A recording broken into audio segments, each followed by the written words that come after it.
ये क्या पढ़ रहे हो? भाई बुक पढ़ रहा हूँ। वो कल कॉलेज में टेस्ट है, इसीलिए उसकी तैयारी कर रहा हूँ।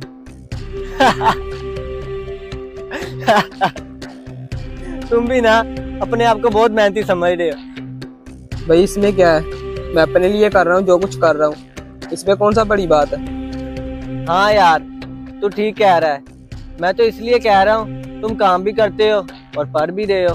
बहुत मेहनती हो वैसे। यार देख, तू मेरी बात का बुरा ना मनाई। तू काम भी कर रहा है और पढ़ भी रहा है।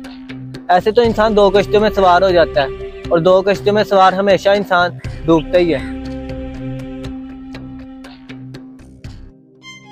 बेटा आ जाओ, खाना आ गया।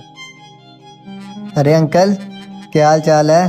बेटा मैं ठीक हूँ, तुम भी आ जाओ हमारे साथ खाना खा लो। नहीं अंकल, शुक्रिया, आप खाएं।